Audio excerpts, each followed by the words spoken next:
What up? What up? What up? It's Ibn Webb, Karana Sum here. Official Thanks thing I got going on here. Essex County All Day Edition. Got another one of those households. You know, you just hear the Kennedy name in Glen Ridge. It rings bells here. I had the honor to play against I believe he's the youngest star of the crew. You know, Rich Kennedy here. Basketball player, baseball player, just a flat out star. Even a better person here. It was cool just reaching out to him, catching him, you know, just asking him to be willing to do this here. Said, not a problem here. Took a second or two, but it's all good here. I'm looking forward to just catching up with Rich, hearing a little bit about his walk. Hold tight. Hey. All right. What's up? How you doing? I'm good, man. Thanks for thinking of me with this podcast. Nah, this is cool, man. I'm honored. I'm honored, to be honest with you. Yeah, it's a cool thing. I love, you tapping into how special it was, growing up and around here in Essex County, and just the whole the sports vibe. It was special. I can't, that's why I'm still involved, because of how much I loved it growing up. Yeah. It was Glen Ridge, it was Montclair, it was East Orange, it's Bloomfield. It was just this and I never, I was thinking about, I never knew how close you and Harris were. Oh yeah. Nah, yeah, we go back. That's cool. And then, but the whole immaculate thing. I mean, we got the water hands. My guys. Yep. Yeah, man. So anyway, yeah, you were a legend. You were tough. Nah, oh man, I'm talking to the star here, man. How's everybody at home? How's everybody at home? We're good. We're good. Yeah, it's raising kids. I got a 17-year-old boy. Okay. He's gonna be a senior at Glen Ridge. I got a 15-year-old daughter.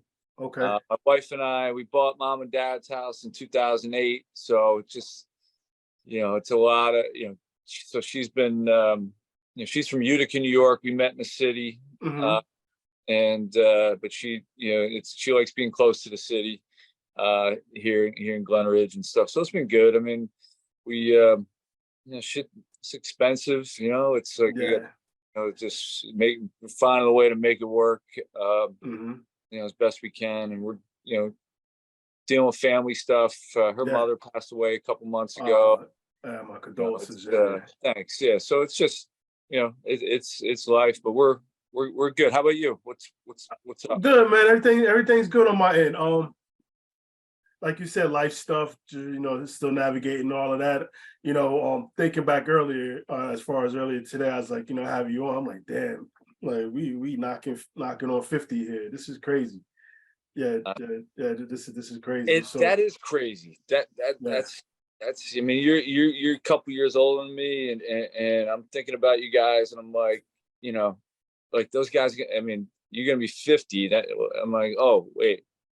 That means I'm gonna around be the corner. Yeah. Nah, absolutely. So, but no, things are good. I mean, kids wise, I got a stepson. Wife was cool enough to start over. I have a daughter. I have a 9-year-old. So it's like a crazy gap with them, a 17-year gap with them. But also, I'll give you a call once them teenage years hit, so I get some tips.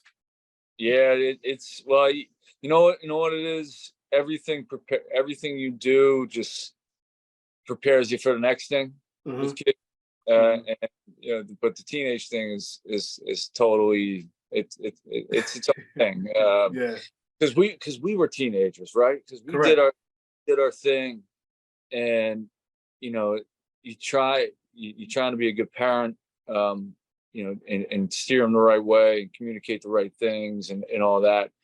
But at the same time, you're like, you don't want to be a total hypocrite, because we did all kinds of stuff. That I'm just hoping that they're not, doing. You know? Yeah. I mean, you lay the foundation down, I think, as parents, and Yeah. you make the best of it. And to your point here, I'm real big on that too. The whole hypocrite there. I'm not going to be hypocritical about a lot of things here. Obviously safety's paramount. Yep. But like I said, but when it's all said and done, I'm mindful. I got into some things my damn self. So Yeah, it's a balance between like you know what we did and being real with them, but just knowing like you gotta lay down the law when it comes to certain things, because you know what kind of trouble could transpire if you don't, mhm. and it's listen, I got a boy and a girl, and the girl you worry more, um, about stuff, you just Yeah. do. And yeah, but it's good. I mean, you'll be prepared. You'll be prepared. But Yeah. Nah. I will be. I mean, as best as I can be. Best as I can be here. You mentioned being in Glen Ridge. Now, yeah, you were born, raised in Glen Ridge? exactly. So born at Mountainside Hospital, Yeah. and raised here at 48 Chapman Place, about 6 houses down from Carteret Park. Mhm. And so every it's just, you think about the old days all the time, just for the fact I'm here, and it's been great. I mean, we made a decision. Financially, we always knew it was going to be tough, but we just made the decision we felt comfortable with the neighborhood, the town, Mhm. education, just all that. It's like, let's just do this. And it's kept me involved with hoops, Mhm. and a lot of the sports, the baseball and stuff. I was coached a lot of baseball. I was the commissioner of baseball for a few years, Okay. trying to trying to just do what my dad did, and all my friends' dads did, to try to make sure we had some structure Right. with baseball, some so we can develop these kids so they can compete against each other. Just give them all those opportunities as best as I can. Bring some of what I've learned playing college ball and all that kind of stuff. And I think it is hard work. I don't think they worked as hard back in the day. Mhm. I mean, it's more than just like kind of coaching, showing up, hanging out, drinking some beers with the guys, and working with the kids. I mean, the coaching part's the fun, is Mhm. really fun. But like, there's a communication expectation now with. I mean, you got multiple apps where you got scheduling Mhm. events. You got Yeah. people who you get email, and they're expecting to hear back this almost right away. So that was like a full-time job doing that. And I was happy to do what I did, and I was happy to kind of step down. And then the basketball thing, I just been involved since I got out of college. Okay. Dave, I graduated in '98. My brother Dave was playing professional baseball. Mhm. He was and he got asked to play in the Australian League. He was playing in the independent league ball for a couple of years, and so he's like, "Yo, I gotta go play in Australia. Can you coach the freshman team?" And yeah, 'cause I just literally graduated. I just finished up. Okay. I didn't walk or anything. I was kind of but I finished up all that I needed to do Mhm. at Rutgers that like December 1998. And so I took the freshman gig, and it was great. And I've been coaching basketball on and off since 1999 or Wow. 1998, Wow. Underage high school. It's really a second family, just because of all the years, all the teams, and it's been really special to do that. And then so when we moved back into town, it was like, Liam Carr. I don't know if you remember Liam. He was great. He ended up That being name, I know the name. I so he remember the was name. young. He was a freshman on the team that you and I, when I was a sophomore, you were a senior. He was a freshman on that team. Really good football player as well. Mhm. And he went to what's this, Roger Williams Okay. in Rhode Island. And Hmm. he, I don't know if he still has it, but he's the all-time leading scorer there, Wow. for when he left. And so he took the head coach job, and I was moving back into town. We just connected right away. He's like, "You want to get back involved?" I'm like, "Hell yes, let's do this." And we had a good team out of the, that first year, some up and down years after that, but and then he walked away from the job just a couple of years ago because his wife had an opportunity in Britain, and it was just, I was kind of, the timing was right, and Yeah. I was less involved with the kids at the time, and in the winter time with my job, I work in the golf business, and it gets a little lighter, and yeah, no, so I've had the opportunity to be the head coach at my old high school for the past 4 years, which is pretty cool. Yeah, and that's rare. I mean, I know people do it, but just to like this whole full circle just coming back. Yeah, You're there. I mean, you done seen the transitions from your brothers to you coaching now, and I know the kids and the student athletes, they're a little different. I'm aware of that, as far as that goes here. But like with anything, you adjust. You yeah, adjust. You still stay true to your core values, but you still adjust. You make some tweaks along the way here. So I'm sure, you know, definitely. and you got the coaching job too. It was during COVID, I believe, right? Yes, yeah. Ooh, So how was that? it was really strange, and there's no vaccines, and so it was just the protocols were really amped up. We only played 5 games. We had two. So if anybody got sick, it was like an automatic quarantine. So we had 2 quarantines. We had a kid who he's playing at Case Western right now, Sam Trunley, who Mhm. was going to score well over 1,000 points, and he wasn't. We just didn't play enough games for him to get his 1,000. Um, the getting ready for the season was crazy. We had basically 1 week to prepare, so you really, I mean, I was lucky. I had some kids with some experience that knew the stuff, and Mhm. the fact that it was just going from car to me. I mean, we're all running the same stuff, so that really helped. But a lot of Zoom, like this, what we're doing now is like, I did a lot of coaching like that, when Yeah, we see each yeah. other, just you watching film. I listen. I dug into archives. I pulled up some games that I had played in. I pulled in some games my brothers played in state tournament. Mhm. Kids didn't know what was going on, like with the screen, how blurry. Why is it so blurry? Yeah, yeah, yeah, Why yeah, why is every I can barely see the numbers on jerseys. It's like, well, this is like 1990s, 1980s. Mhm. They didn't have high def back in those. Um, but just you try to use whatever you can use to teach That's right. and communicate to the kids and get your message out there. Get them, keep them fired up. Mhm. Like watch the old games. This is maybe 1986, but these guys have been farther than you guys ever have gotten. So Yes. watch what's Mhm. going on here, and try to absorb something, try to find stuff to talk about. Um, and so that one pretty well. I mean, it's nothing like being in the gym, but you just did what you had to do, and then we finally got a really good summer and of playing after that year, Okay. which helped the kids and helped me, just get used to being the guy standing up, chasing them around on the sideline, Mhm. drawing up plays and all that kind of stuff. And yeah, it was really cool that we got off to a really good start, in my second year.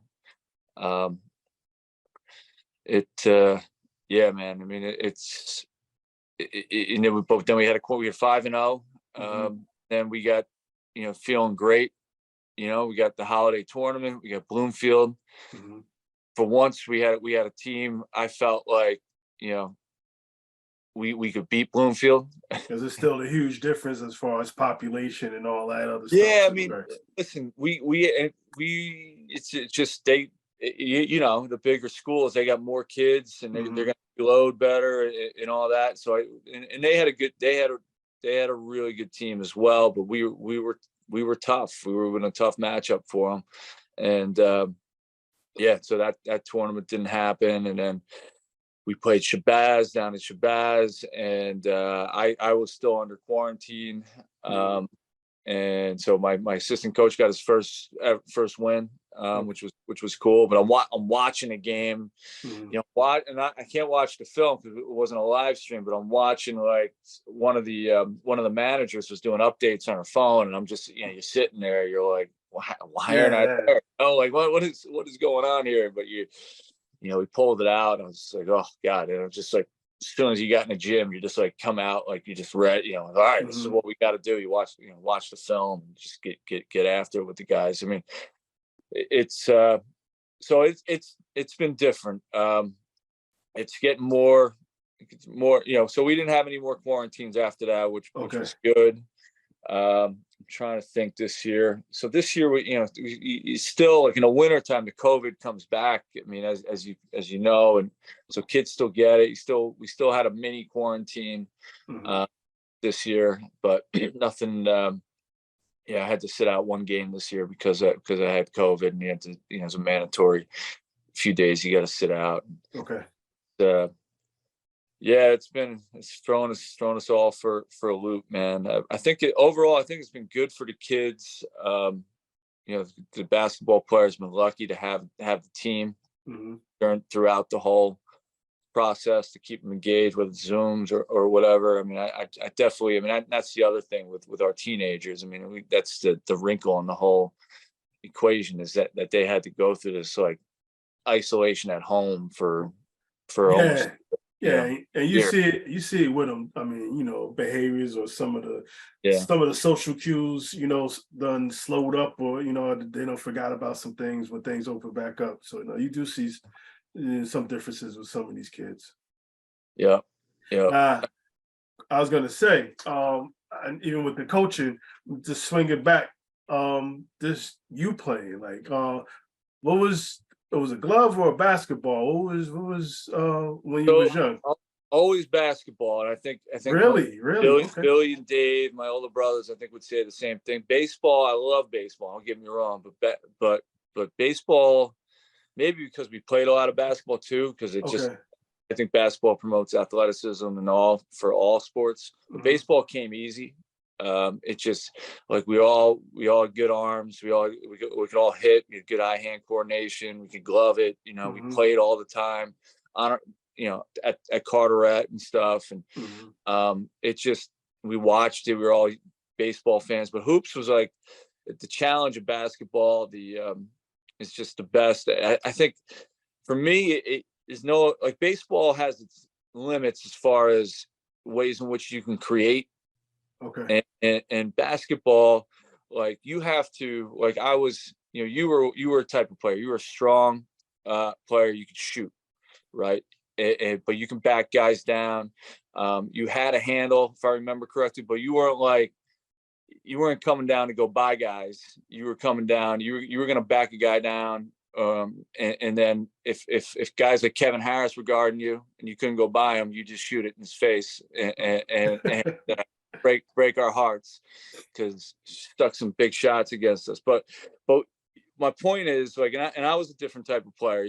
You figure out, like, you know, you create how you can impact the game with what you have, right? And it's a lot of different ways you can do it. I mean, whether it's passing a ball or creating opportunities for yourself to score, ways in which you can team up with your teammates.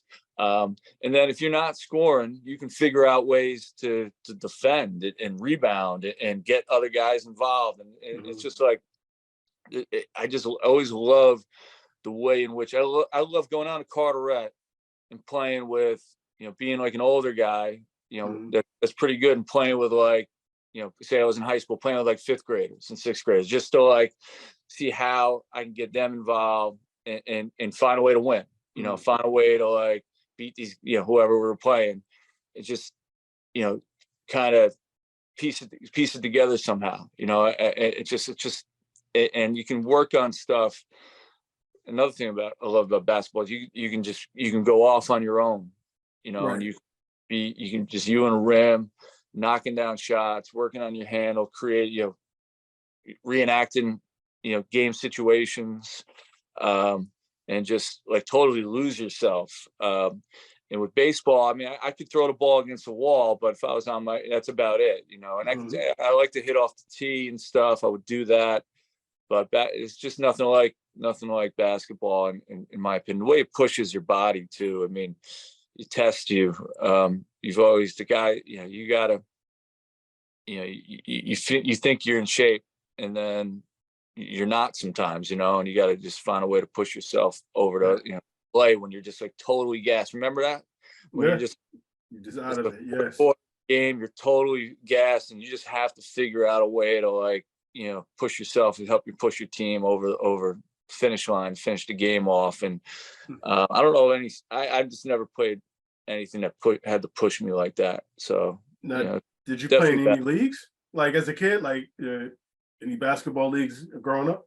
So it's weird. I mean, like now it's a million leagues. I know. Like every kid that's into hoops, he's got all the leagues. I mean, I would have played in anything, but like my father was just kind of like I just kind of followed what they did, and I just in my league was Carteret Park and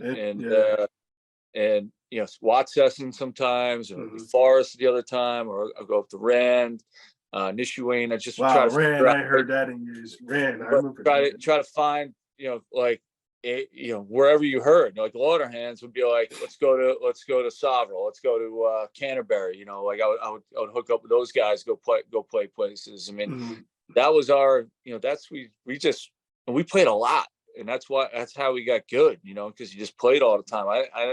I think leagues would have helped, but I think I probably could have gotten a little better if I was playing like AAU, like a lot of these guys were. I probably would have been maybe a little bit more polished with some aspects of my game. But now, baseball though, you wound up. Did you play any leagues in? Because I know baseball obviously being a different sport. It's just growing up was just summer. It was in town and summer leagues. In town, okay, cool. And like an all-star team, And basketball is the same thing. I mean, like we had the in-town thing and travel teams. I'll tell you a quick story about a Brevin Knight story. So I'm in seventh grade. I didn't know Brev. I seventh grade. He was in eighth grade, playing for Our Lady of Sovereign. Sorrows, I think he went. Our Lady of Sorrows. Thank you. Yep. So I hear this buzz around this guy, but like none of the eighth graders, they played against him. They didn't want to guard him, and I'm just like, I'm like, why don't they want to guard him? Like, first of all, he's not that big, and second of all, he had this like huge leg brace on. It was like the biggest leg brace I've ever seen. This is like 1988 or 89, 7, something like that. Yeah, that sounds about right. Big ass braces and stuff back then. I'm like, listen, he's got this big brace on. I'm like, I'm gonna guard him, and don't worry, they're like, okay, go ahead. And he just made me look so stupid. I mean, he was so quick. He caught the ball. He would go by. I'm like, I never seen anything like it, but that was like, and we played some decent players, but we weren't playing guys like that regularly back then. Where now, like you get on the right team, you're seeing like you can see like players like that regular. And I think that helps kids definitely. I mean, I think that I had to go again to see what Brevin brought in that scheduled town league game. I could go to the park, if guys showed up, or I'd go up Montclair or East Orange to see that, to get better. I mean, it wasn't about leagues back then. It was just like finding places to play. And so baseball was kind of the same thing. I was lucky. I had a lot of good friends who loved baseball, who pushed me. We had a few guys from my team that played in college. So we got those guys around you that have the same mindset, that'll go to the park and like long toss with you, and just build up your arms, do a million ground balls. Like we would do all that stuff on our own, and when we played games, they were like precious. Like every game was like precious. These guys, even my son, who's not, he plays baseball, but he's not playing a million club teams. Mhm. But he played a lot. Like we had him like in 2 teams back then. Like they always had games. We didn't have games. It was just like you had to, we were either figure something out on your own, or you end up playing wiffle ball Yeah. or something. If you didn't feel like you didn't have enough guys for baseball or whatever. I mean, you played some baseball too, right? At Immaculate. Yeah, I grew up playing, and then I stopped. I played my freshman year, then I doubled back my senior year and played. But I played as a kid, every year Yeah. growing up. Yeah, and your brothers, how was it? I mean, again, you're the youngest. Like you got Yep. them ahead of you. Like how was it just being around them, and obviously who they were and still are. I mean, just how being the baby of the bunch here. Like Yeah. any pressure? I mean, like how was it for you? Yeah. Yeah, no, I mean, so Billy was my oldest brother. He graduated Glenridge in '85. Dave was the middle brother, '88, and they were both intense dudes when it came, Yeah, especially when it came to sports. I mean, they held high expectations for themselves, and like I just worshipped them, right? So yeah, yeah. I just wanted to do everything that they did. At their level and better, is what I was trying to do. I mean, there was no, I put a lot of pressure on myself. There was no, like when it definitely gave me a little edge in moments where I think other kids or other like might be like, yeah, too bad we lost that game, or too bad that didn't go our way. And I was just like, no, this ain't happening. Like, Hmm. Hmm. um, because I knew, listen, I watched Dave, he won in high school. I was in middle school, and they were just winning everything. So in Yeah. '87, they won the So '86, he went to the state championship of basketball. '86 had a good team. They lost to Florence, which one of great high school basketball team. '87, Dave won the GNT championship. Mm. Pitched against Irvington, and he threw a shutout against the three zip shutout against one of the best pitchers in the state, this guy Pete Estrada. Hmm. And then '88, he won a state championship in basketball. I think Immaculate, I think is one of the few teams that beat him that year. Immaculate and Belleville, I think that beat him that year.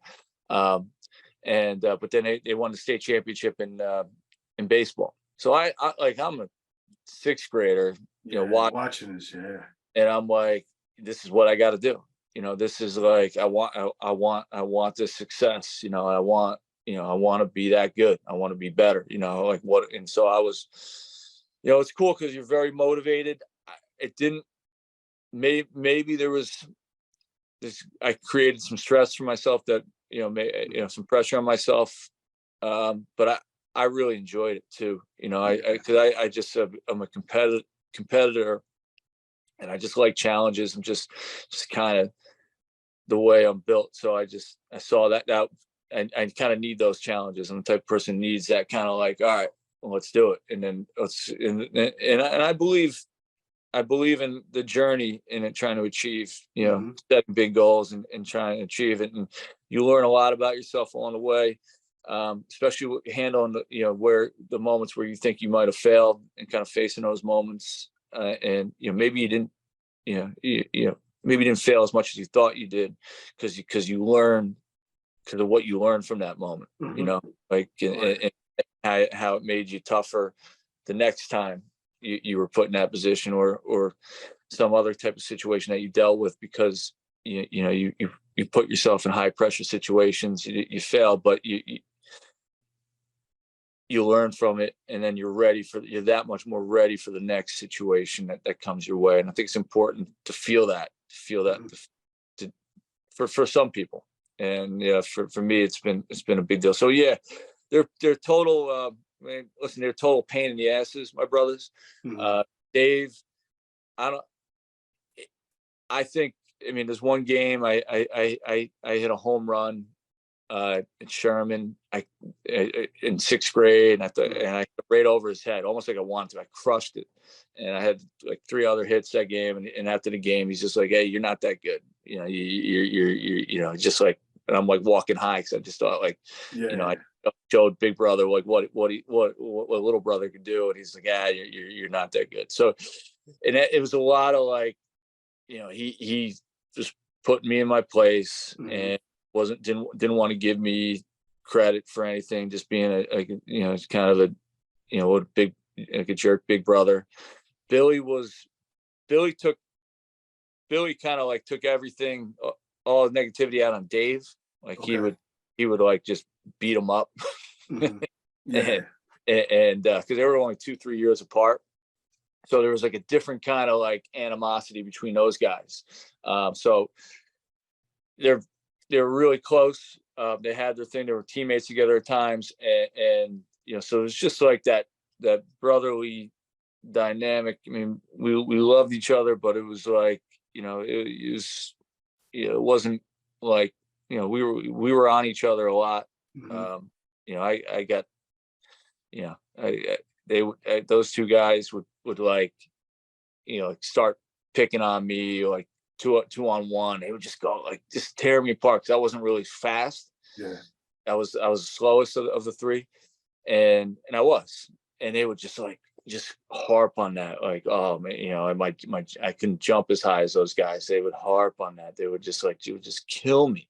But you know, you just got to take it, and when you're the little guy, and it definitely made me a little tougher. Oh yeah, I could see that. I could definitely see that. I mean, even with that being said, I mean, you get to high school, are you like basketball and baseball? Are you playing varsity as soon as you walk through the door? Or like, Not as soon as I walked through the door. We had baseball. I got one at bat my freshman year of baseball. I always thought I could have played, but they were good. They were good, and they had guys. So basketball, it not right away, but once I got in there and was practicing with the varsity guys regularly, just proving myself. And unfortunately for that team, I mean, you remember back in the day, like so now with the state tournament, you can work PowerPoints and get into the tournament. Back then, if you didn't have a 500 record, you weren't going to get the tournament. Right. When that point came in the season, the coaches, like, their outlook totally changed. And unfortunately for like the older guys in that team, like I was getting spot minutes here and there. And then once the state tournament kind of was starting to get away, you know, I started getting more looks. And it was good, man. It was like, I mean, you remember that conference. I was talking to Dave Cohen about that. So my freshman year, you were a junior at Immaculate. That was a really good conference. I mean, everybody was tough. I mean, we got beat up by everybody, but I was, you know, you got science, you got arts, you got Immaculate, you got Cedar Grove had a really good team. Verona had a really good team. Like there was no, and university, I think too. University had a really good team. And it was like, and I would just sit there on the bench. I was just watching us get just beat. I'm just like, God, but these teams, I mean, I was 14. I wasn't young enough or too young not to realize that these are like good teams that are beating us. They're not terrible. So that was good. Once I started, Bailey Ellard had a good team too. And, you know, like just trying to bring the ball up against varsity guys. I was actually talking to a kid about it today. He's going to be a really good player for us.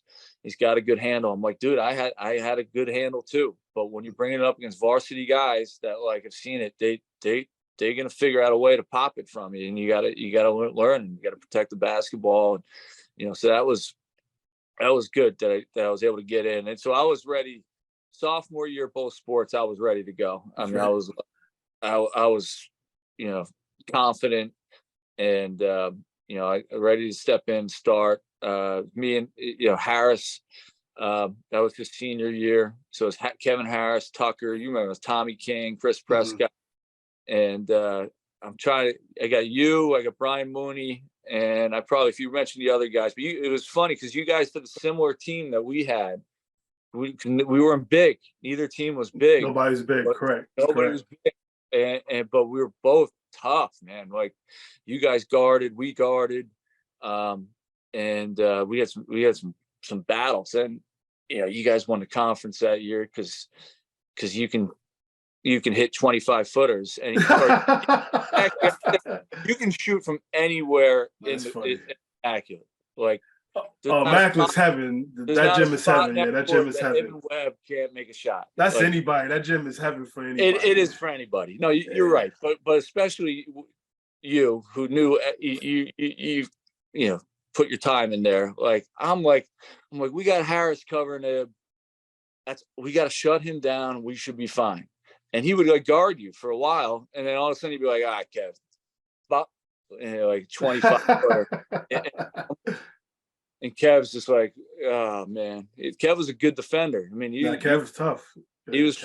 I don't know if there was a better defender in the conference that year. Kev was, and he could score too. Kev was awesome.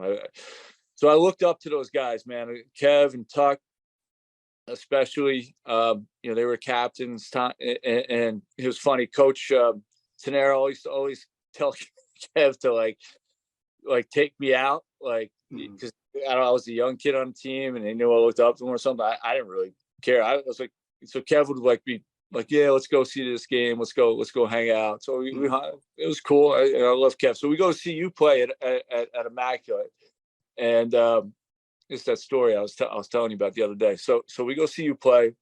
The end of the game, I'm hanging out. I don't know what Kev's doing. He's talking to somebody. Mm-hmm. So it's just you and me talking. You come up to me, you're like, what's up? I'm like, hey, what's up? Yeah, good game. He's like, yeah. Like, it's like, we got to, where are you from? I'm like, Glen Ridge. It's like, oh, okay. Like, we guys, right? I'm like, yeah, like Friday. It was like, I'm like, oh, okay, yeah. You know what? You're like, we got you. We're gonna, you know that kid Kennedy? And I'm like, yeah. Like so whoever he's guarding, we're just gonna get them the ball. Mm-hmm. And let me tell you something as far as to counter that. Your brother Dave, like I grew up right across Tom's Boulevard in the complex there, right in Orange, right there. Yep. Yeah, so Lee Mullins lived in my complex. Lee, yeah. So I know him and Dave got a history, but also they were teammates, youth games, and all that other stuff there. So I was aware of the name and everything too. So I had something with me, so I kind of knew, and it was kind of tapped on my shoulder. Listen, I was the liability defensively. I was a good help guy, but I was not a great on the ball defender. So I go to Kev. I'm like, so I'm pissed, right? I'm like, Kev, you know what? I'm like, you know what Ib just said? He's like, yeah, he's like, anybody, whoever Kennedy's guarding, he's gonna, we're gonna give him the ball. And this was like practice or something. I'm just like, and he starts laughing. He's like, I'm like, and he didn't know who I was. You know who I was. He's like, Rich. He's like, he knows exactly who you are. That's funny. That's funny. Yeah. I was like, oh yeah, he was busting my balls. Okay, but no, man, you were those. I remember those games, and I just remember how tough you were. On the football field too. I mean, it was like the lefty bomber would be drilling threes from deep, and then I go watch you play football, and you're throwing touchdown passes down the line, and legendary stuff. And yeah, the Lee Mullins stuff. That's crazy. Those guys. I did watch that podcast, and I remember hearing those stories about that AAU team. Ooh, that team. Yeah, it was him. Yeah, Dave, your brother, Dave, Hurley, Jerry Walker, Jerry, Mike Boyd. It was yeah. I mean, it was I'm drawing a blank. He went to Parsippany Hill. I think I want to say Segunda was on that team. I could be wrong. You might be right about wrong. But yeah, that team, yeah, those names, yeah. Tough, yeah. I mean, that was a lead. I mean, and yeah, Dave. Before he really started taking off as a baseball player, and the kind of same thing happened to me too. Like, he wanted to play college basketball. And the basketball thing hit. I kind of got going with hoops earlier, and then once he and I got bigger, baseball, it's a speed game. It's just there's a strength aspect to it, especially pitching. So once you pick up a certain mile per hour in your fastball, and you figure out a second pitch, you start dominating. And he and I kind of had that moment like our junior years. In hoops, we were tough in hoops at a younger age. Now, in both of us, I mean, it was all about the handle. I mean, it was, he was, because Lee on that podcast, he's talking about the 6'5" point guard, Dave Kennedy. But he was a beast, but he was like, he had a really good handle. And so did I, but that's what playing basketball around here, that's the influence, man. Like it's important to, like, you got to make sure no one can take it from you. Like, and if you can't do that, then you don't put the ball on the floor. But if you're going to put the ball on the floor, you better make sure nobody can take it from you. And whoever it is. And that's like the mentality we had. I mean, you want to dominate a game, you want to control a game, you can't give the ball up on the handle. So that's, I didn't become a post player until like, started playing in men's leagues, and just like, because I had decent footwork, and I got lazy, you just start backing people down and doing that. I was trying to go by guys forever, and I'm like, you know what? And I actually started scoring. Like once I started posting up, it was like, all right, now I know why all the 1,000-point scorers on Glen Ridge were all post players, because that's where the points are. That's but yeah. So I mean, to think of Dave as a 6'5" point guard on the same team as Bobby Hurley, he's the other point guard. Like Bobby Hurley was my idol. I loved him. I was the only time I was a Duke fan was when he was there. I mean, he was just great, and I just wanted to do everything he could do on a basketball court until I couldn't. But yeah, it's pretty. Again, I mean, the emphasis. That's why that toughness, that mentality. It's like a street mentality that I don't know how many Glen Ridge kids have, could have gotten that without kind of growing up in the South End here, and being like, exposed to how the basketball that was in this area. And that's something I appreciate. And then I know in baseball, you mentioned you start finding your groove too, pretty much junior year. You talk about, I mean, obviously traditionally Glen Ridge has always been great in baseball here. So it was your turn. Like when you realized, like, hey, when you realized, did you have a point, like a certain moment, like, hey, this is my team, like, let's go here, it's my turn. It happened my junior year at Bloomfield under the lights. I took a no-hitter into the 7th inning, and they barely got a hit on it. And it was after that game I knew kind of why I arrived, and I was tough. I was so confident, and I didn't think anybody could hit me, and I was just like, let's go. And I was thinking, I wanted to win the GNT. Back then, you only needed one pitcher in the GNT, but Larry Mose was at Nutley. I don't know if you remember that name. I know that name, he went to Notre Dame.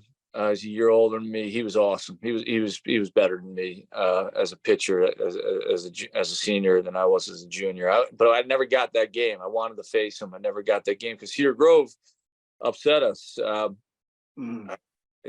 They got to me. I think we lost like 4-2, something like that. And so that game, I mean, there's a moment right there where I think, just watching my older brothers, watching a lot of baseball. So we lost to Cedar Grove, so this is 1993 in the GNT quarterfinal at Verona Doc Ellis Field, and like a switch went off, and then we lost to Cedar Grove again. So those are the only 2 losses we had with Cedar Grove in 1993 at home. It was a big conference game. We had beaten them 11-3 at their place, and at that point, I wasn't the captain on the team. Remember Sam Delaney? He was the captain. I remember Sam. Yeah, Sam was awesome, great football player. He was one of the best center fielders ever at Glen Ridge. I mean, the kid's so he was captain, but I I I didn't take over as captain, but I took over as far as screaming. I got into everybody and it was like, this ain't happening. And we ran the table from there. And another great game against Cedar Grove in the sectional final. We won like 14-13 or something like that. But yeah, it was that was a special year. And but that thing is just like you saw. I don't know, maybe I would have gotten there without having my older brothers and going through it, like that competitiveness. But I just know, like, there's moments growing up playing high school. So the pride that I had for Glenridge sports and being, kind of following my older brother's lead, it definitely showed up at times, and helped help with success and all that. I can't deny that. Nah, and you mentioned the whole college day initially with basketball, but you mentioned the junior year. You just shared that. Obviously the coaches start coming junior year, or was it senior year? So junior year was like Fred Hill Rutgers knew me because I was playing. He recruited my brother, so that helped. And I was playing for Verona Legion because Glenridge didn't have a Legion team. Mm-hmm. So that guy would go to all the games. I mean, it was like in his backyard, so he was there all the time. Really helped. So once I started getting going, he was showing interest. Seton Hall was showing interest. Providence was showing interest. UNC Greensboro and Nebraska came out of nowhere. And I thought that was pretty cool. I was like, Nebraska, wow. And you took that visit. Did you take that visit? So I'll tell you this story. I screwed up, I think. So they wanted me to go out there for the Oklahoma game. And I was like all excited, but I was like, I had a conversation with the guy and with the assistant coach who really liked me. And I think I turned him off because I started talking about like, if I'm going to go to Nebraska, I'm probably going to want a full ride. Cause that's kind of like what we were talking about in the house, because it's to go all the way out there. I need a, probably some kind of scholarship package, And Rutgers was, remember back in the 90s, I mean, Rutgers, like you get a scholarship there, like the tuition is like, it's like nothing. I mean, it's like especially compared to today. So I kind of said that, and I shouldn't have, because I love the idea. Like Nebraska, their football team was awesome during that. Right. And I'm like, and then I never got the invite after I kind of like, was trying to. I just said too much, and I tell that to kids. I use that when I talk to kids now. It's like, listen, when you're getting recruited, you don't have to like tell them everything. Like enjoy the moment. They're trying to, they're recruiting you, and just go out and have an open mind. Right. See if you love it, and then get into what's practical, what's not practical, and all that kind of stuff. So yeah, and I was getting a lot of letters. I mean, it was, I guess every kid did, but I just thought it was the coolest thing. I got all these invites to major league tryouts my junior year. It was just like every day I'd see it, like Kansas City Royals, New York Yankees, Oklahoma A's. I'm like all these major league teams, and they got the logo on the envelope. On the envelope, yeah. Oh my God! I mean, and my brothers, my father were all like, yeah. They're well. I thought it was cool as hell, and I wanted to go, but he's like, you're not going, like because because they want you to go there and try to they get the speed guns on you, the radar gun, jugs gun. So they know, like, you get in there, I'm going to try to throw 90. And, I got a pitch. I was pitching for Legion team and all that. And so last thing you want to do is go and blow out your arm. So I went to one tryout. I went to the Cubs tryout, and which was a total treat. And when I was in college, you went your junior year to my summer, my junior year, I went to a Cubs tryout. Okay. trying to think what field it was at.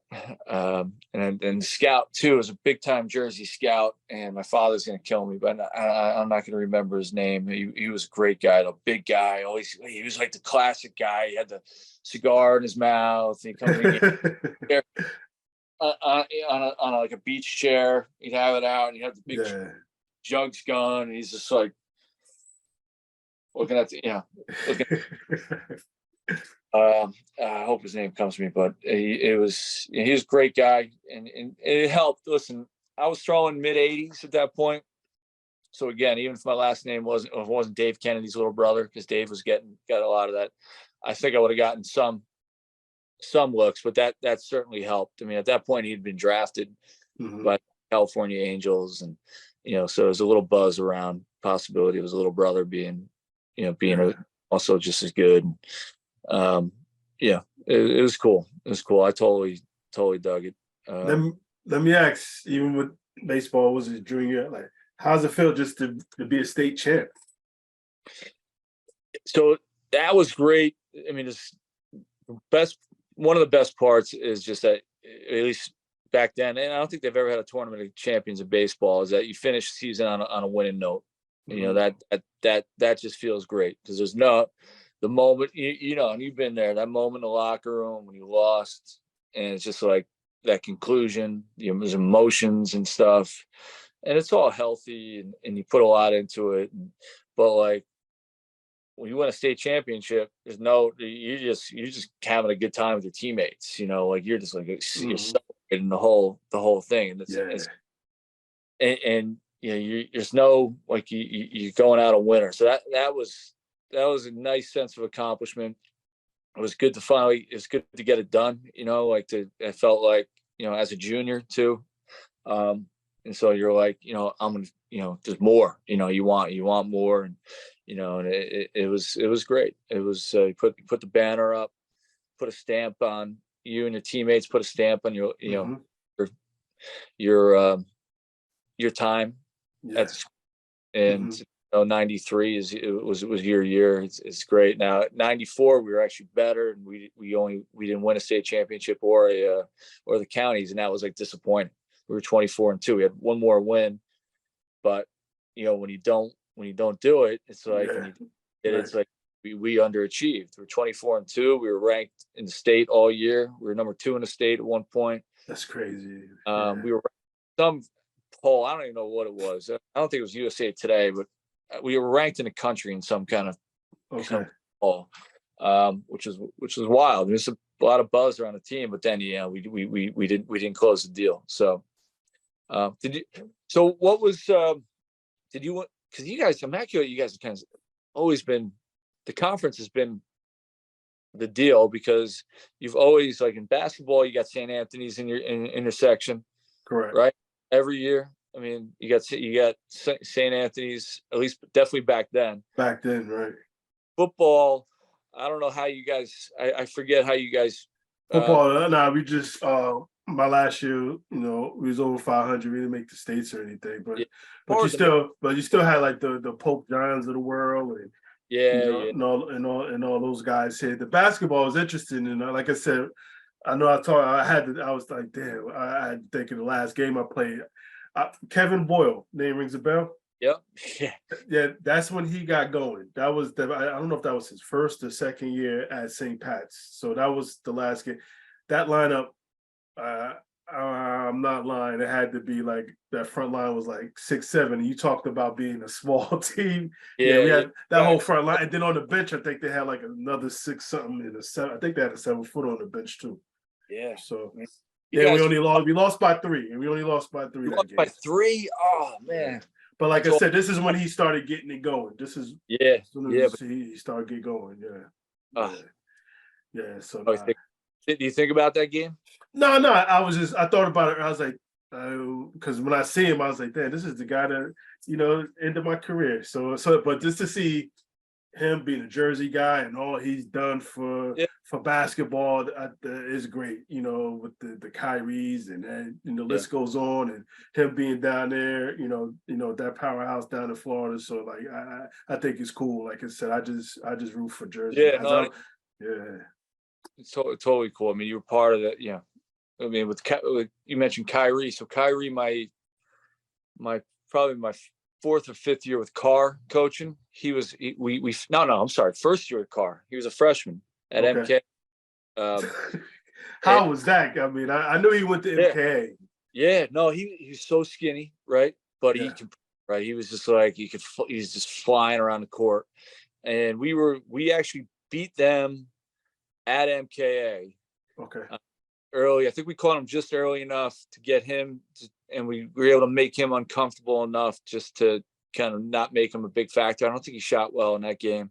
Mm-hmm. It was funny. He had this shot. He had the little kid shot still. That it kind of like it had the little sideways spin, kind of like he was kind of heave it up, a little sideways spin. Yeah. And but then the second game, sideways spin or not, like he's drilling shots all over the place. He's getting to the rim, and they beat us. So we split with him as a freshman. So fast forward to sophomore year, we were nowhere near as good. We had a decent team. A couple of kids who played D3, went to D3 schools from. They left, but I'm telling you, man, I'm like the first quarter. I'm watching this kid. Everything he did was so easy and smooth. Yeah. It was like perfect. I'm like North Carolina. I'm not lying. I was thinking right there. He's going to North Carolina. This kid's he's so good. And then, but when I talk to the kids that I've coached, what I talk about with Kyrie is like every year that guy just got better. I mean, he made like extraordinary jumps. So he went from a freshman with a little sideways spin, good handle, could play, but like you weren't thinking like I didn't think he was gonna get that good that quick, and he was. And then next thing you know, he's at St. Patrick. And then next thing you know, he's the best guard in New Jersey. He's going. He might get drafted, but he's probably going to Duke. And then he plays like 6 games at Duke, and he's still like lottery pick overall, number one. He just and then he just goes and just becomes what he's become in the NBA. I mean, but he's Kyrie. Yeah, I get that, but he doesn't get there unless he's without the work. Without just getting making those jumps and just so I'm trying to when I talk to the kids, be that at your whatever level you are, but try to make those jumps, put that time in because you can do it. That's right. Because I was thinking he'd be one of the best guards in the NBA when I saw him, but like as a freshman, he was just like, I'm like, this kid's gonna be a great high school basketball player. But then now like just every year it just got more impressive, and that's determination and work. And speaking of work, I mean, even back on the diamond here, I mean, I know some things came to you, a little easy here, but you still have to put that time in.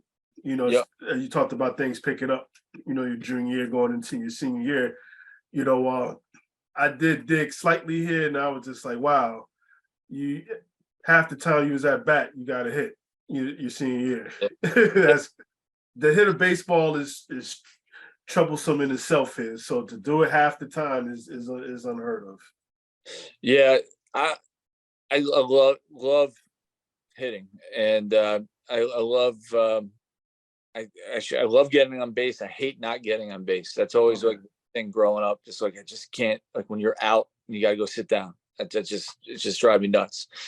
And obviously, my brother set an example. I mean, he set all kinds of records, and he was a home run guy. But I didn't have to be that guy. I just wanted to hit the ball hard and get on base every time I got up. I mean, and I really, that's how I approached it. My senior year, that in April, I didn't think I was ever going to get out. I was batting like just below 1,000 for a while. And then it was like 700. I mean, I was so locked in. Yeah. And so confident. And there wasn't, I mean, at that time, I mean, we faced some decent pitching. There was nothing like that I could, there was nobody that I felt like I couldn't go 3 for 3 or 4 for 4 off of. It's just, and I put the time in. So getting back to that, I mean, I was on a tee. My friend down the street, Mike Costello, he was the shortstop on that team. His father was always kind of ahead of things, and he was like the first one to get like a tee in the backyard. Yeah. Probably it probably drove him crazy. But Mikey would be like hanging out like having dinner or whatever and watching TV, I'd still be in his backyard, like on the tee, just stuff out and hitting. Cause it would be like, if I went 0 for 3 in a game, I need to answer that somehow. Okay. So I would go down to the tee and just like, what was I not doing wrong? Just like if you have a bad shooting game, you need to answer that somehow. So you just put up as many shots as you can to sort of solve that in your mind, solve that failure in your mind. So that was kind of all the time growing up, and it just eventually all those swings, and it just I got incredibly confident, and I should have batted over 600 my senior year, but I didn't. But I also, like, when you go through this stuff, hitting is like adjustments. And I went from feeling great, feeling like I can hit anybody, but towards the end of the season, because everybody was pitching me away, I was late on the ball, and it helped me because I could drive the ball the other way, being a little. But I was looping my swing a little bit to create timing to get me to hit the ball the other way, and I was actually having trouble with the inside fastball, and during the latter part of the season in the state tournament, I had 2 games where I grounded out to the second baseman, I think 3 times against Pequannock. We only won that game like 2-1. And then I went 2 for 5 against Madison, and the pitcher was nothing special, and I just 3 at bats where I didn't get hits. And I was actually struggling. So I was actually like, I finished in my junior year. I actually was swinging. I only batted 350 something, I think, as a junior. But the last half of that season, I was locked in the way I was locked in April, and which is the right time to be locked in during the state tournament, because that's when you can be clutch, you can get big hits, get your teammates going.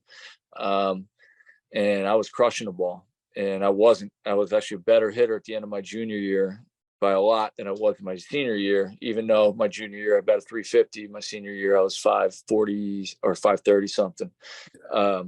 And so, quick story of that game though too. The last game, I was ahead of Dave, who had the all-time record at Glen Ridge, and 2 for 5 brought me down to it. That plagues me. And I actually wish that wasn't even in my head in that game. It's one of those moments where you don't even want to be thinking about that. But yes, you knew about it. Yeah, you knew about it. Yeah. Now you committed to Rutgers early on, or when did you? Yeah. So I signed in I think in April. Okay. No, I signed in March. I just remember signing and being like, pumped up that I was going to play in college, and also that I don't have to think about it anymore and just play. So and go. And so it was a great feeling. My family was really, really excited about me playing in New Jersey. You're home. My father, so Fred Hill, he's kind of from our neighborhood. If you look at Carteret Park, like 2 miles in every direction. He grew up in East Orange. Okay.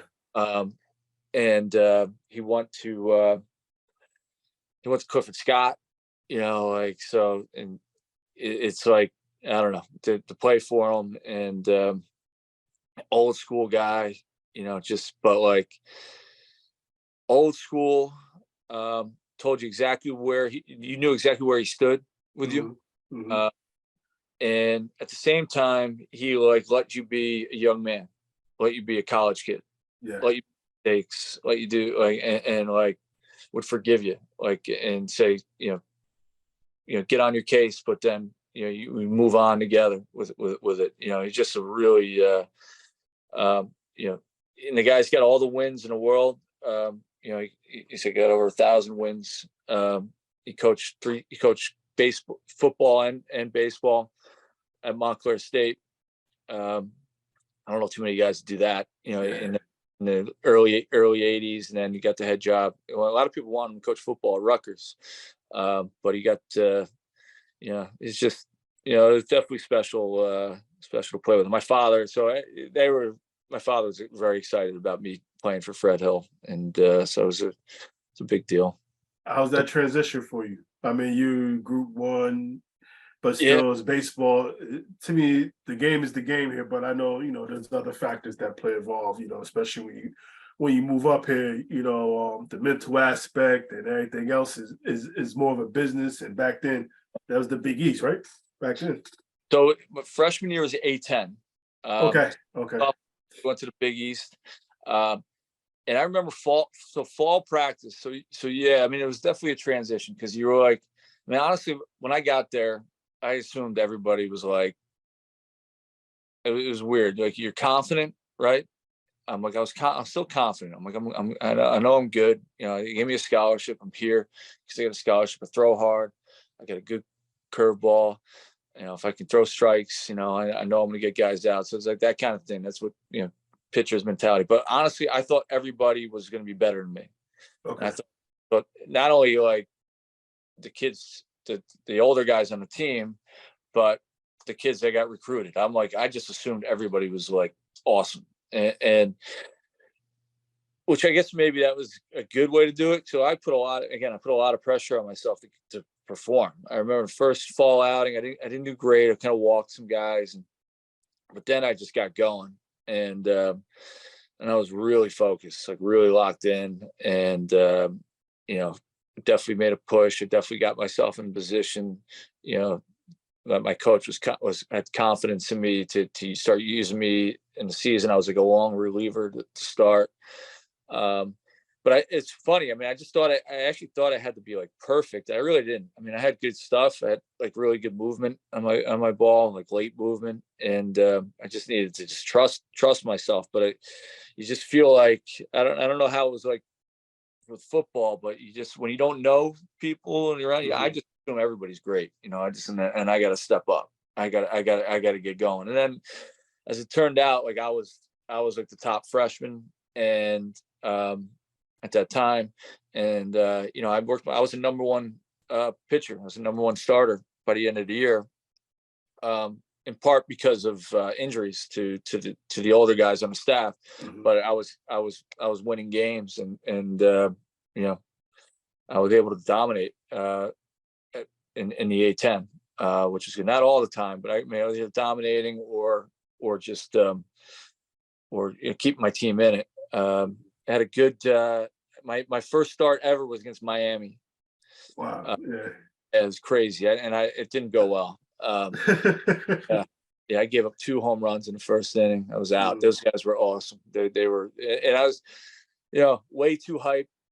Way, adrenaline's going. You got all kinds of thoughts. I never got comfortable. You played them down. It was down there. It was down there. Yep. Yeah. No, the atmosphere was crazy. It was good. I mean, but they, with pitching again, like in other sports, you can kind of like figure a way out. Pitching, if you're not getting ahead of hitters with strikes, and you got to come back with just fastballs out over the plate. Yeah. At the Division I level, whether it's Seton Hall around the corner or Miami, guys are going to hit it. And those guys hit it really far.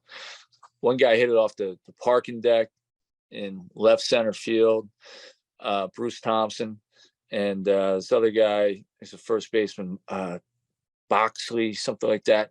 He hit a line drive that, like, it looked like it barely got off the ground, but it just kept going. Yeah. And it was out. Now that time, it's worth mentioning on this cast, it was crazy, crazy time to be a pitcher in college, because one, they're still using aluminum bats, but they're not as loaded as they were back then. These were like the best metal bats you can find, best aluminum find. They were light. They were like drop 5, which is just really light aluminum bats with giant barrels. And guys were just, I mean, guys would lift, right? I mean, you had that. Guys were definitely stronger, but there's also, the steroid thing was starting to get going even in college too. So guys were just, I mean, it was tough. I mean, they were lethal with these bats, and they're strong guys with these, 19-year-old, 20-year-old dudes with freaking light ass bats, so it was interesting. And I definitely let up my share of bombs. And it's humble, totally, it humbles you and all that. Well, you got to have a short memory, right? You do. You get denial. You just don't think about it. Just go compete, and that's it. That's what being a pitcher is all about. Did you ever think about leaving school? Hit the majors?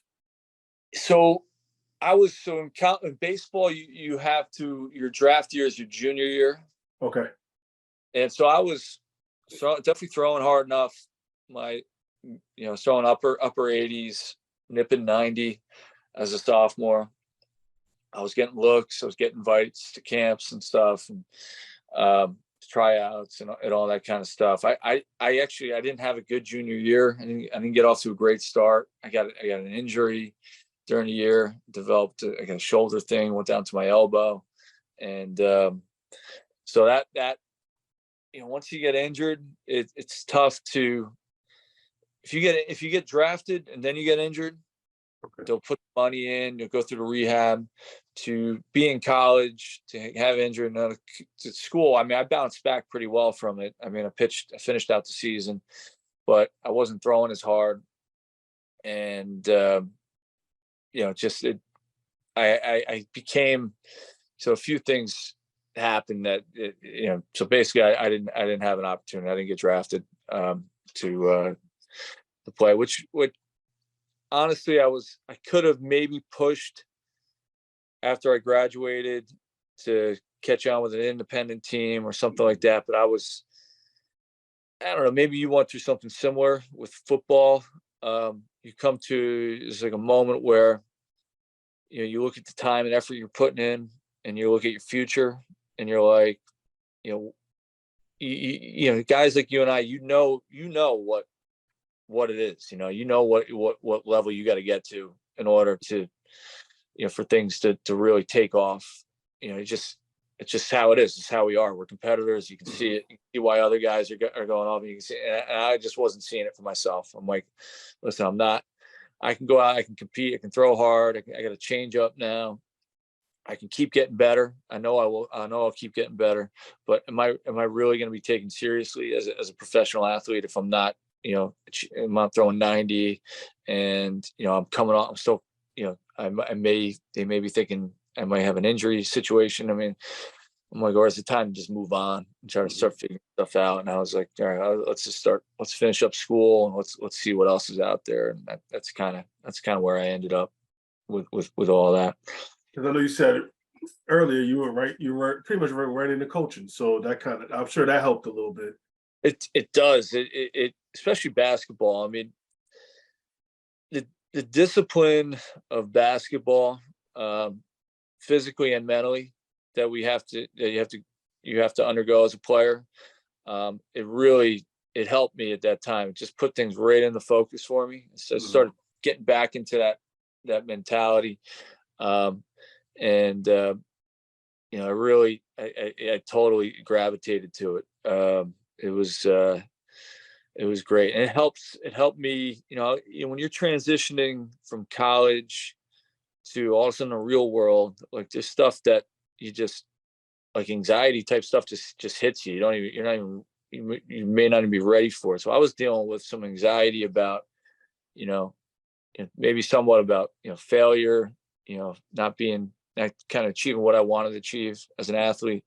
And then like, what now? Like I haven't really, like I've been at school, been a history major, and I'm like, what have I done to kind of, work, what work have I put in to start achieving some success in this part of life? And I'm like, and just feeling like, like I'm not ready, so I'm dealing with that. And I had a hard time, like public speaking for me was like, really, like I dreaded the whole idea of having to be in front of people and present myself. And so I was dealing with that. And then, but getting into coaching, like helped me kind of, working with the kids and kind of helping them develop, sort of like got me thinking about things a different way, a more positive way, feeling better about, like, you just feel good about, what you're doing to the kids and doing to help the kids. And we were 0-11 that year. We had terrible. I had a Trapuka on the team. Okay. I had a young Trapuka, Tracy Trapuka's son. He grew up two houses down, Tyler, and so you're thinking you're set when you got that name. And terrible. He was he was like learning the game. He actually went to Moravian and played. He became a very good high school basketball, but he never played growing up. He wasn't like when I was down there at the park. He wasn't, he was like early in on the video game thing instead of out there playing hoop. Okay. But he developed into a good player. But the experience I had with those kids, I mean, like, just was the best. I mean, that really kind of hooked me. I'm like, this is something I really like to do, like to be a part of. So since then I've been trying to figure out ways to stay around coaching, just to keep involved at whatever level. Right now I'm the head coach. But I think I can do it at if I wasn't a head coach, I'd be figuring out a way to help out and just get in there. And I like coaching defense more than anything. Okay. But yeah. Interesting. You say the coaching and the playing and all this. What sports? What has sports given you that sticks with you to this day? I think for one, it's just the challenge, the goal setting, and then achieving those goals and learning along the way. Learning from the failures, all that stuff, learning how to deal with adversity. And to kind of pick yourself up, and get going, not you get knocked down or whatever, you get up, learn from it and go and move on. And so that just comes into play, now that we're in our 40s, we're adults. It's just always there, there's always something to lean on. That you've learned that whatever happens in front of you, whatever has happened behind you, there's always a way to move forward and to, either, sometimes it's making a better, becoming better from something that happened. Sometimes it's just moving forward and just understanding, why things went wrong or whatever. Or what, what I'm saying? Like so that, and again, I think you can learn those kinds of things from doing other stuff, but sports just puts it right out in front of you. Oh yeah. Like it just puts it right there for you to learn. And if you match it, you bring it, you go about it the right way. There's nothing like it. That's probably the biggest thing. I mean, the outside of that, just the fitness aspect of it, being an big, although that cuts both ways. And you were a football guy, and so I didn't play football, but I still got injuries. I mean, guys deal with stuff, just high school days, I'm sure. And so we beat up our bodies, so, but outside of that, it's good. There's nothing like being like that feeling after you really exhausted yourself is the best. No, absolutely. And I know, what are you doing now outside of coaching? I mean, what are you doing? I know you mentioned golf. I know you mentioned golf. I'm in the golf business. I've been doing it for 23 years. I do handicap and member services. So I'm involved in a lot of different aspects of the association, course rating, Okay. golf handicaps. So basically, so you and I can play and we can have a good match. Even if you're better than me, we can still have a good match. Rich, I've never been on a golf course a day in my life. All right. Well, you should try it. I hear it's addicting. That's why I stay away from it. It is, and you were telling you, man, I don't know why you haven't played, because you were so smooth. You did things so easily when at least when I saw you play basketball.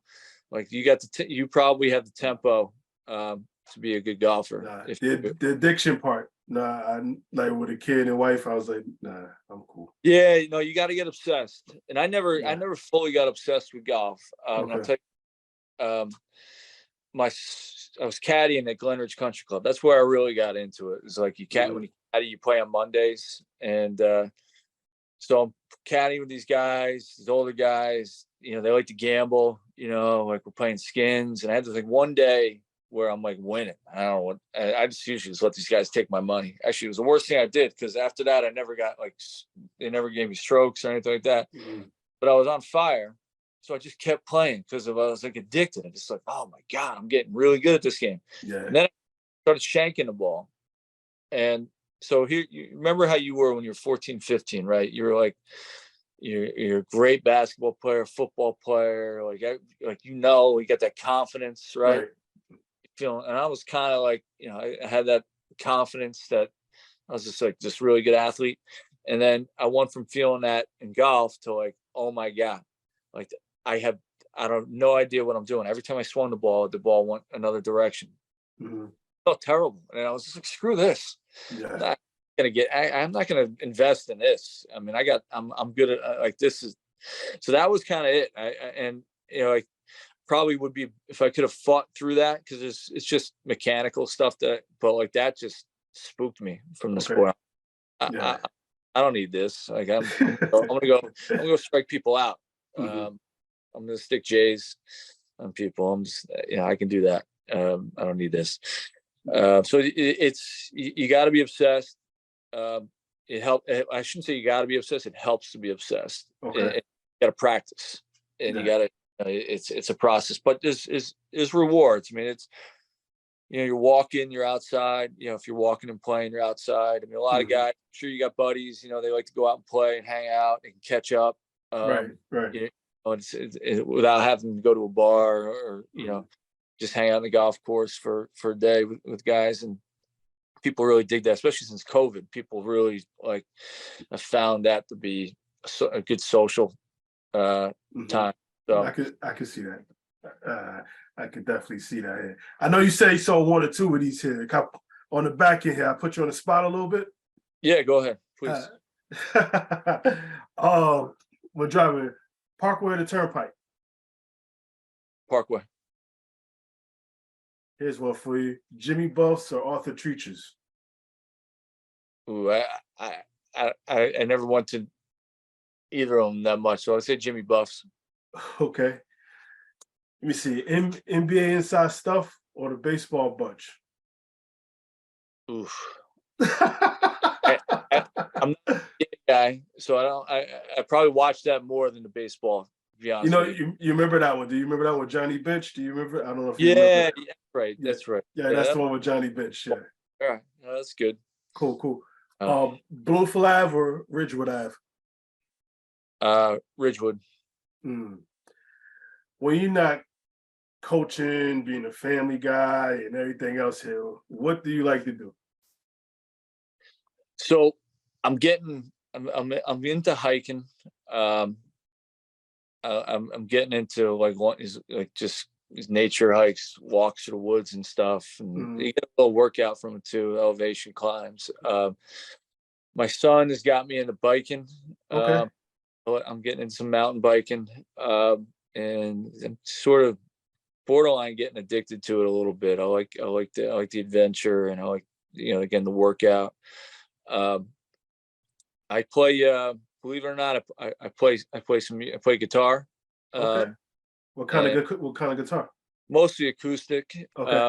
And so I started out playing probably 17 years ago, just noodling around kind of thing. And I can write some songs here and there, and so I have a good time with that, and playing songs that I like.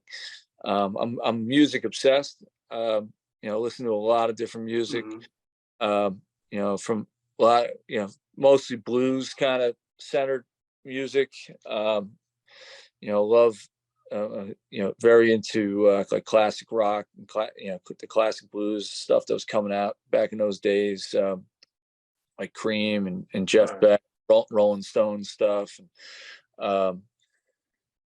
yeah, I mean, there's a lot of soul stuff back then that I love too. As long as you ain't telling me you're not a Swiftie here. That's all. As long as you're telling me you're not Swiftie hater. I said, as long as you're not telling me you're not a Swiftie. That's all.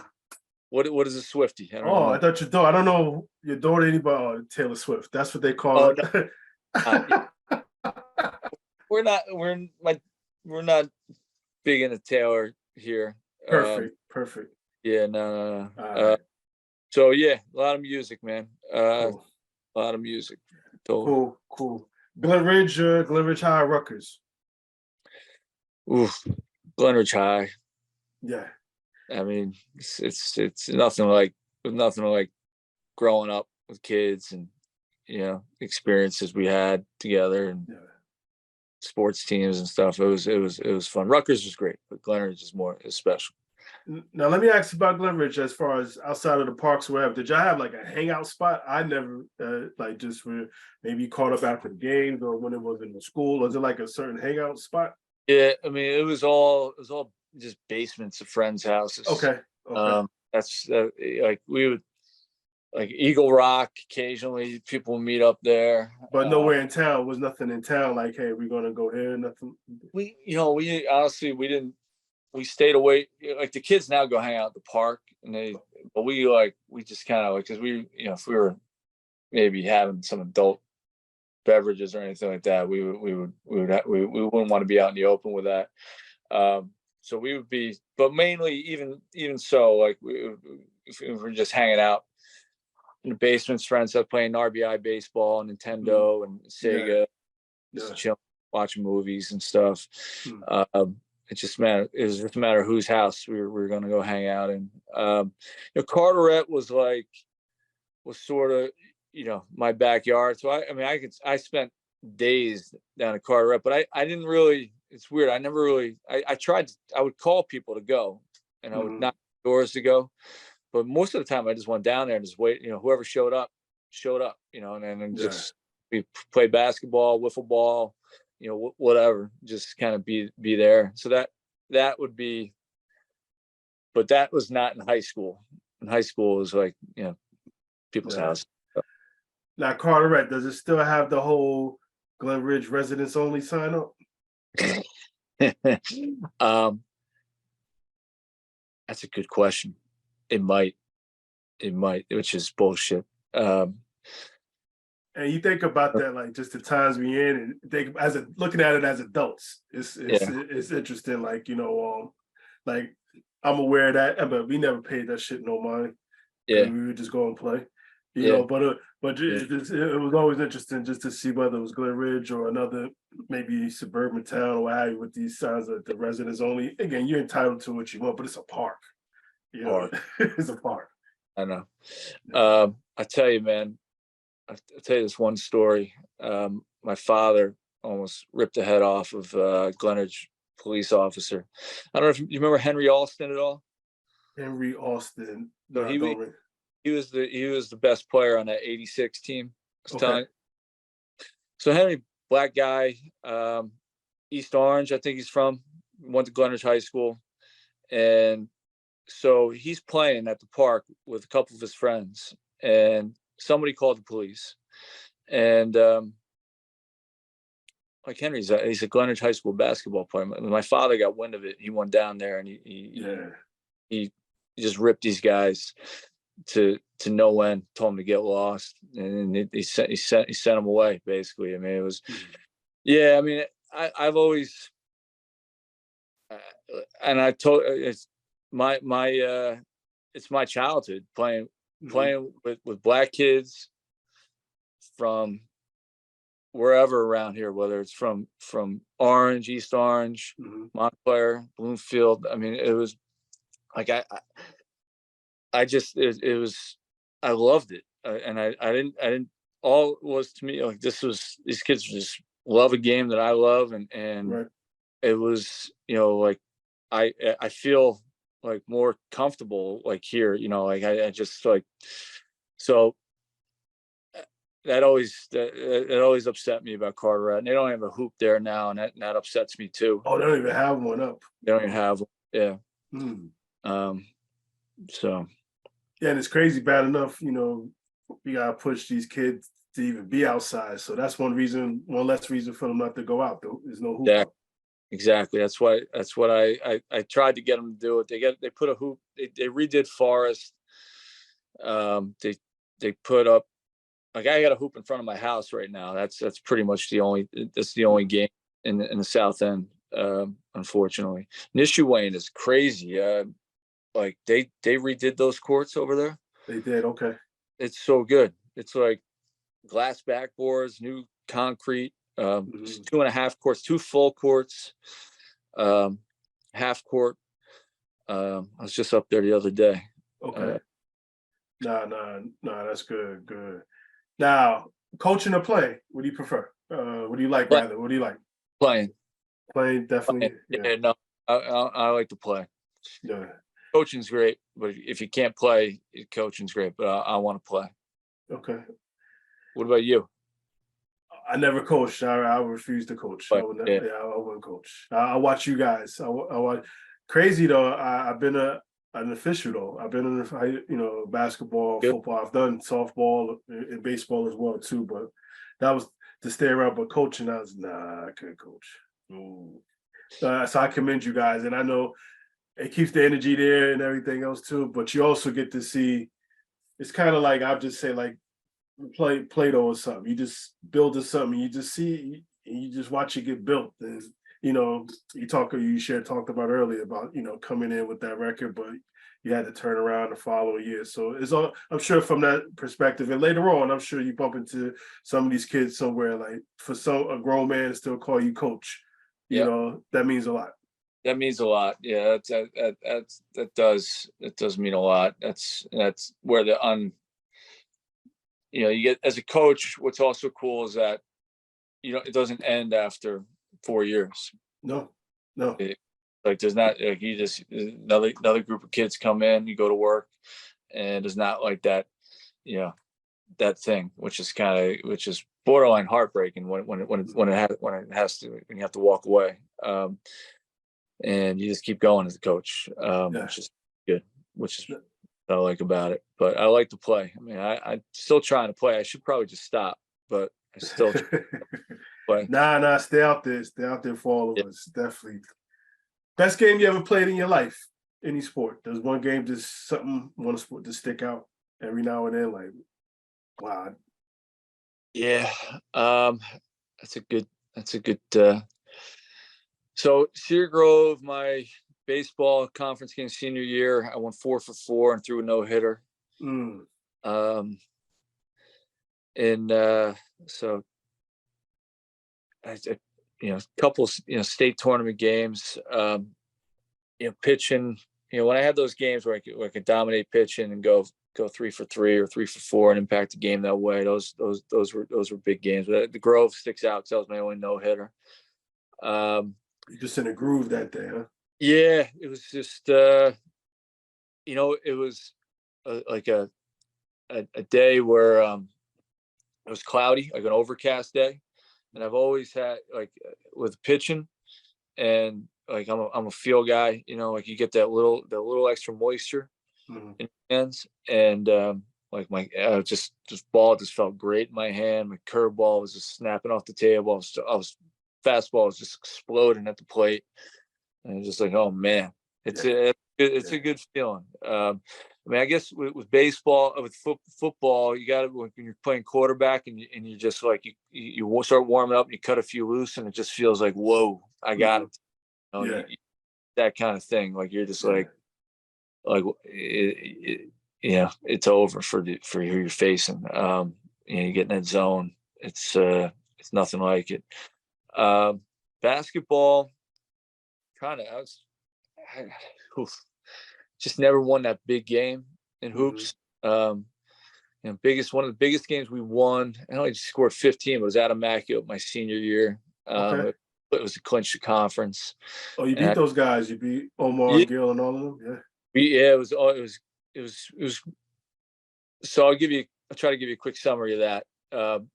So you guys got us twice your senior year. Junior year comes along. So I'm like the guy, the returning starter from that team. I'm like all locked in on IC. I'm like, I want these guys, like let's go. And we open up with Immaculate. You blow us out at our gym, just blow out. And I was just like, oh man, like you kicked our ass. So that was Reggie and Gil, and I'm trying to think of the other really good Omar. guard. Omar was a freshman that year. He's probably a freshman. Right. yeah. But Cheese was a freshman. There was another guy that was really good, and I think he was a good football player too.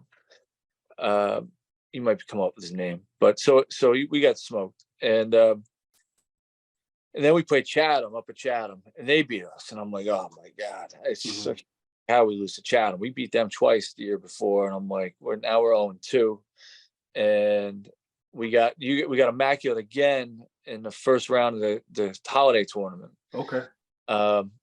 And so we were just those practices were tough, man. We were just getting after it, and it was me and a lot of young guys. They weren't ready, you know.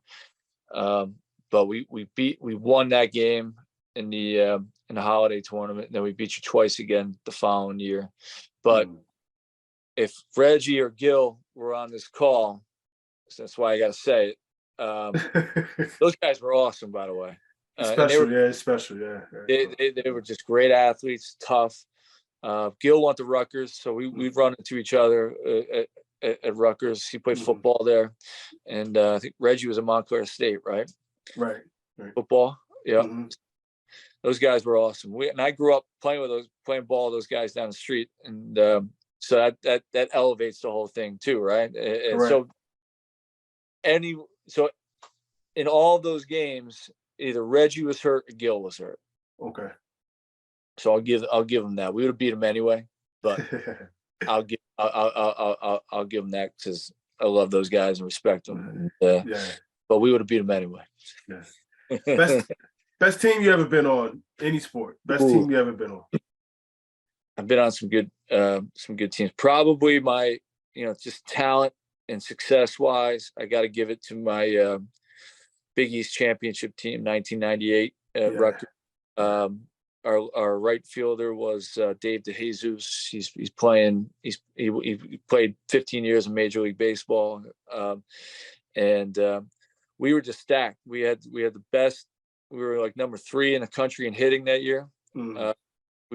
Pitching was good, but our hitting was great. Guy you have to mention too, Mike Mundy was.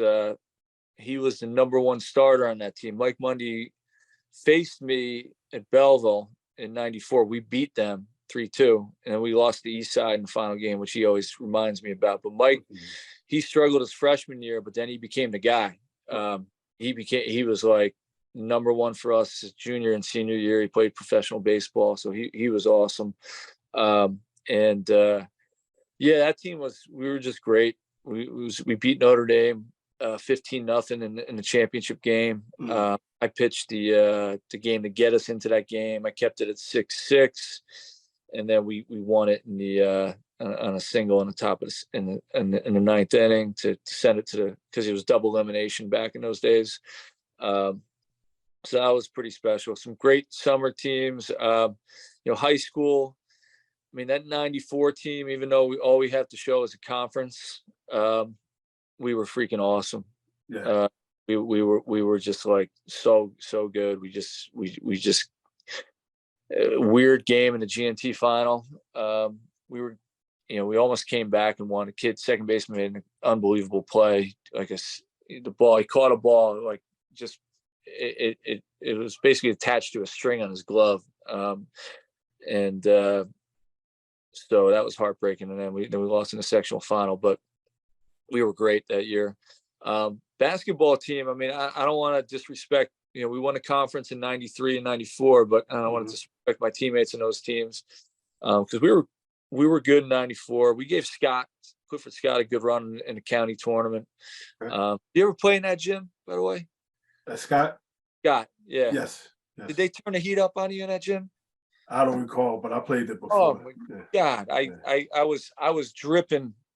It was like 110 degrees. I was dripping after warm-ups. I went off in the first half. I dropped 17, and then just 4 in the second half. I just hit a walk, and it was weird.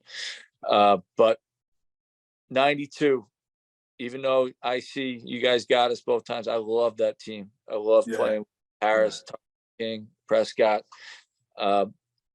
We were just we didn't have a big guy, but we could rebound with anybody because we're just tough. We boxed out all that stuff. We guarded. We made everything as hard as possible for our opponents. So those guys were fun to play with. We lost to Irvington in the ECT that year. Counties, yeah. Oh my God, those guys were so good. Yeah. Tenero screaming at me. He's screaming at me, like, because I'm not boxing out. And I was the whole game, but they were just jumping over me. I couldn't. It was Yeah, Dono and King and those guys. Yeah, I know you're talking about. Yeah. I had a black and blue mark on my fucking excuse my language, but on my butt at the end of the game. I mean, like it was the dunks was a Moxley and Dono and King Capers. Yeah. Capers. Ooh, they were good, man. Irvington. Yeah. They won it that year. Yeah. Yeah, no, they won it that year. I know a game you like to have back. Is it one game you like to have back? I keep giving you 2 games, but I'm gonna do it again. So I'll go one. The Kinnelon, we lost to Kinnelon in the sectional semi my senior year. Actually, I mean, my junior year we lost to Bloomfield Tech in the first round. I'd like to have that game back too. But I didn't play bad in those games. I mean, games that we just lost. So a game that I didn't play well. I had my junior year, Belleville. There you go. Belleville basketball. You ever play in that gym? No, I never played in that one. So that was one of those gyms where the rim on one side is lower than the rim on the other side. Okay. Which I hated because, like, it's all, we're trying to figure out depth perception, all that kind of stuff. So anyway, I was in and out all game. Every jump shot I took, every jump shot felt great, and just like in and out, in and out, in and out. And I couldn't stop shooting because I kept feeling great, and I couldn't make anything go in.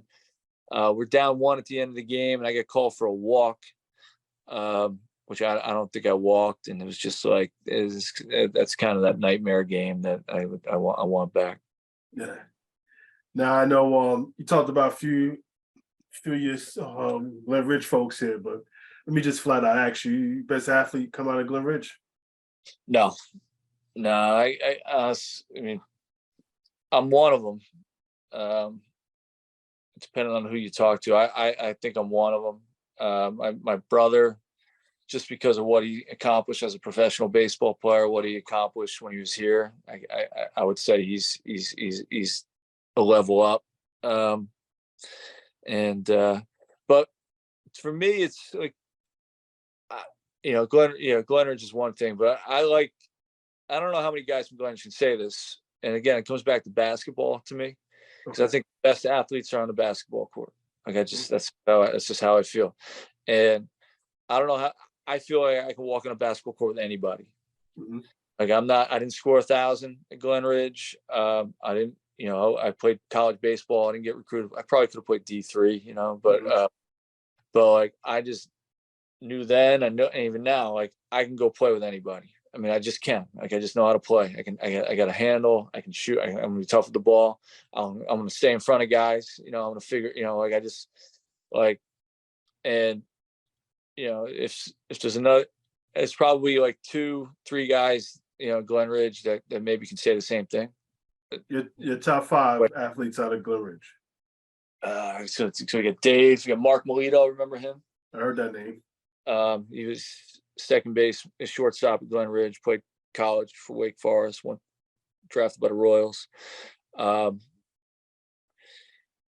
There's a kid recently. He's a lacrosse player, but I think he's one of the best athletes I've seen in a long time. His name is Matt McMahon. He's playing for lacrosse right now. Played football, basketball, and lacrosse at Glen Ridge. Tough football player. So I'll give it to him. I mean, this guy's, if my father was on the call, Dave, guys in the 70s and 80s, I'm sure, but the guys I remember, I go Sammy Delaney. Sam was tough. Sam was tough and just a natural athlete. I played, just playing sports with him growing up. He's just a really good athlete. So that's 4.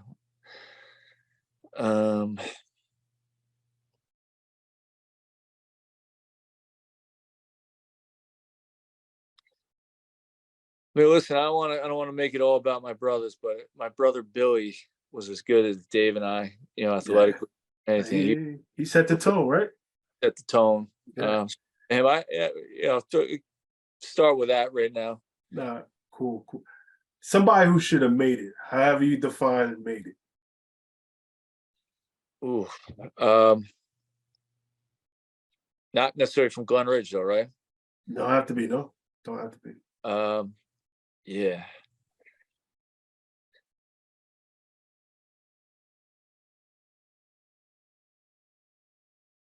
What and define made it like? However you define it, however you define made it.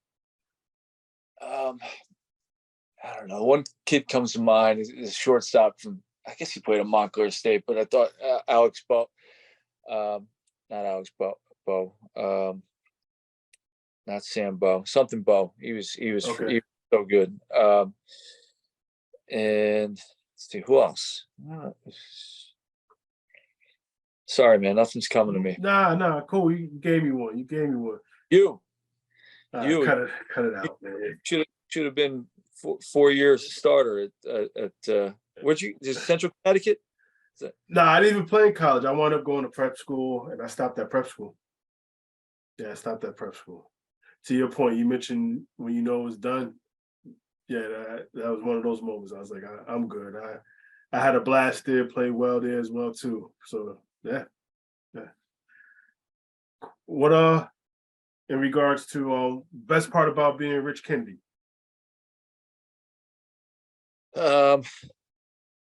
Best part about me is upstairs for me right now is my wife and 2 kids. Being a family man is really what it comes down to. I think outside of that, it's just I'm an open-minded person. I generally want what's best for everybody. Try to be with coaching, all that stuff. I'm just trying to be fair. I don't care who you are. What you show me is what that's where you're going to be. In this program. I see it. Like I think I see things away, maybe because of sports and stuff, but I can see where people are at, where they could be, if they do certain things and stuff. So that's why, in the coaching stuff is good, but mainly it's just, I'm somebody that just cares about people and gets into, I like seeing people get passionate about things and, yeah. Nah, cool. And you mentioned those folks upstairs. Best part about being a dad. Man, just watching them grow up. Yeah. Just watching them, mature. The personalities develop. And you see, it's fun. You see yourself in them. Most of the times, it's good. Sometimes it's like, oh, yeah. They got that quality, which is not the best, but they're yours, and yeah, it's really special. Yeah. Book on your life. What would you call it? Oh man, my life. Oof. What would I call it? I don't know, something along the lines of something about the journey or the path. Okay. I know it's kind of like a cliche, but the little, what you learn along the way. It's not just the goal, right? It's not just the goal. It's trying to attain that goal and the little nuggets you get on the way on the road. So like not necessarily the road to greatness, but like the great, all the great things on the road, something on that I think would be good, because that's what I don't about. Cool. this Rich right here, at this point in your life here, what advice would you give that 17, 18-year-old Rich Kennedy? So I would tell him to shut up sometimes and just listen. Yeah. Don't you don't know it all. Mhm. I thought I kind of knew everything, and don't be afraid to. I think back then I was mono focused on sports a little too much, and and sort of afraid to kind of like branch out in other areas, maybe like music and stuff like that. Um, so broaden yourself, and like you think you're going to be in the major leagues, you're not. Like start thinking seriously about what you want to do, outside of sports, and start paving the way for that. Um, I love where I am right now. I've kind of figured it out, but I wish I was thinking a little bit more about those things before it got to, I got to 22, 23, and I'm just trying things. I worked in the city for a little while. I tried to find a thing, and I was just like, that was not for me. And, so I was trying things. So I tried to figure it out, but I would have liked to have talked to that 17, 8-year-old kid. I had a lot of good ideas, a lot of things I was into back then outside of sport.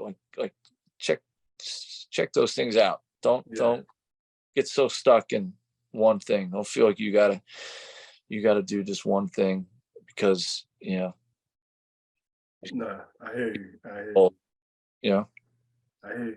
And you mentioned living in your parents' house right now.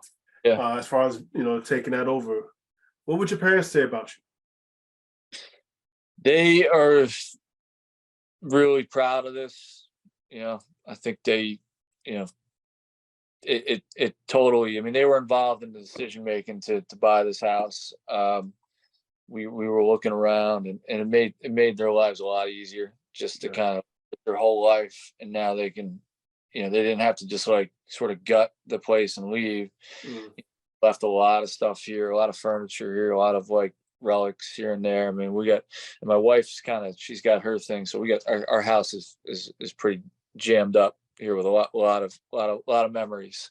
Um, and so they're they're proud of that. They're proud to, that we were able to stay in Glen Ridge and kind of do what they mm, did. yeah. It's yeah, they're proud. My mother passed away in 2017. Okay. Um, and my father's up in Maine right now. He's doing well. He's had some health issues recently, but he's doing better. No, good. Good. So, what's next for you? What we got? We got a basketball season. Do you guys do summer league? As Yeah, far as down there, I don't know what's the summer leagues these days. I don't even know what it's we're playing. it's a great summer league. The Bloomfield League's got a great Oh, that's league. that's still around. Yeah, yeah. Okay, okay. I was leaving the gym tonight. We played Belleville. We did not play well. It's Now always can you coach or you yeah. can't We can coach? coach. We got Okay, until I think July 28th when we have to stop. It's okay, like a week before the football season starts, or 10. No, I'm sorry, 10 days before the football workouts start.